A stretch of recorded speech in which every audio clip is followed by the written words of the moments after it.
虚空法界隔音之谜第9期。大家好，书接第8期。脱离身体的束缚后，鬼魂可以清晰地看到自己使用过的肉身，并逐渐感受到鬼魂特有的性状与能力。一套全然不同于肉身载具的感官系统被启动，而鬼魂自身特有的某些能力也同时被复苏开启。在灵性觉醒与觉知通透前，不能叫灵魂，所知所迷所障还鬼迷心窍呢，只能叫鬼魂。灵修者经过长时间的灵性修持与认知建设，自我意识不会过多地对肉身载具迷恋，但面对至亲家人的不同情绪和认知局限带来的情感撕扯，还是会有不同程度的挂怀。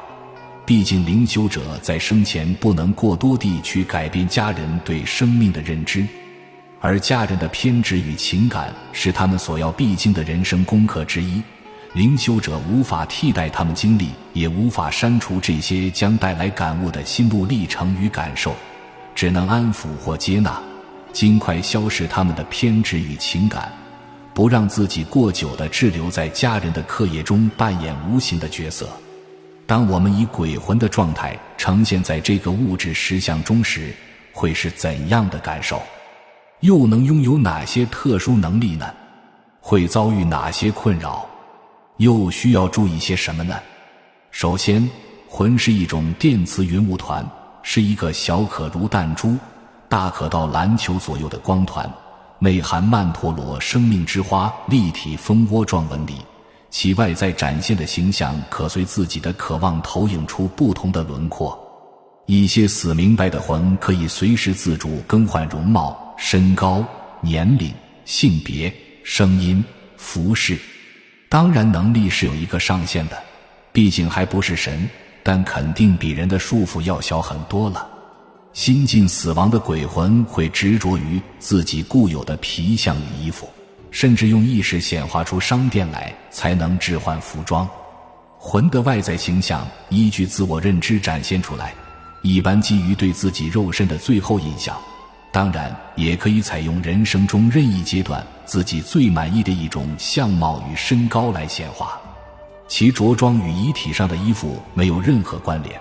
除非那是他最体面的一件衣服。鬼的服饰是紧随当代流行认知的，古代的丧服在当今的鬼服饰里面也已经是很另类的服饰了。其实他们的服饰与皮囊都是可以随心意显化的，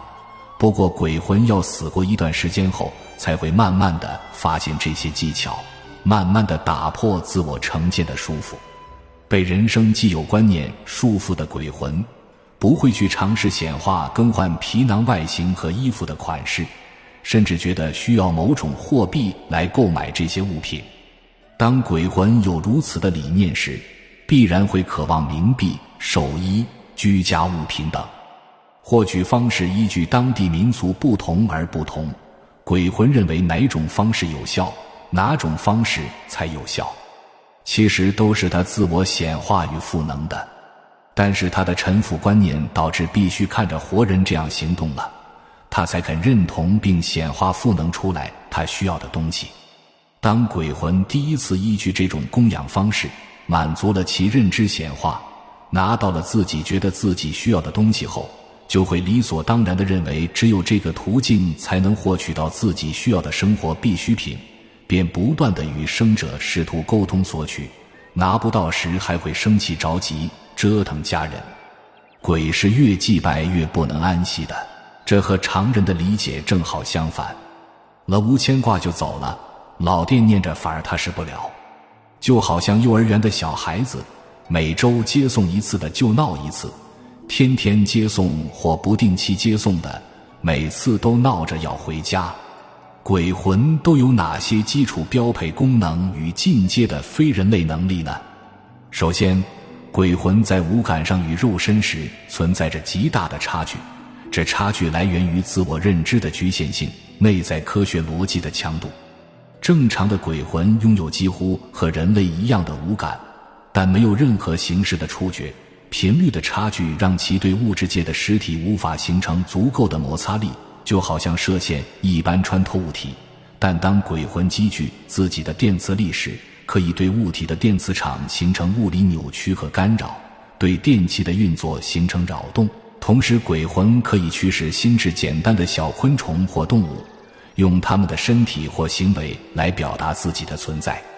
若生前心智长期处于困惑状态中，有情绪化的思维习惯，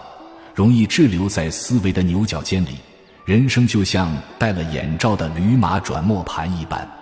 死后的视力与听力也会极度受限，犹如在深谷的浓雾中伸手不见五指，四周昏暗无光。在幽闭的浓雾中，对未知的恐惧让其只能困居在离世的地方，摸索着探索晦暗的四周。当某个觉悟高的人偶然闯入他们的视野内，他们会被高光灵魂吸引并依附尾随，所以修行中的人很容易招引亡灵，这是源于亡灵对光明的渴望。这些亡灵无疑都是很固执的，也都拥有很低的频率，满怀各种的愤恨委屈。他们跟随的本意是聆听与观察开悟者的言行，渴望机缘度化自己，让自己能依据榜样而醒悟并得解脱。这些鬼魂会把自身生前最想不开的事件与故事的冲突过程，自己当时的感受与心理状态映射入修行者的人生剧本里，让修行者感受到那一过程和心态。然后他们在一旁观察修行者在遭遇同样课题时会如何化解。他们渴望观察到高等智慧的行为榜样，让自己得以效仿，获得领悟与解脱。但是有些开悟状态并不稳定的人，其自身状态与认知经常摇摆，自己意志力低沉的时候，在感受到身边萦绕的强烈的低频意识波，就会被同化进恐惧和质疑的思潮中，这被称作魔考。在魔考中没能成为榜样的修行者，反而做了负面的教材，与怨灵们互哀互怜。怨灵们无法在高昂的情绪中攻击修行者，他们最擅长的是雪上加霜，落井下石。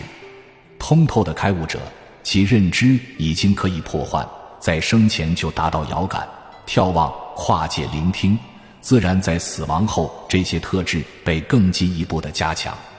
视力不受时空阻碍，耳力也可通达四野八荒，而且不是成为鬼魂，直接就是灵魂状态。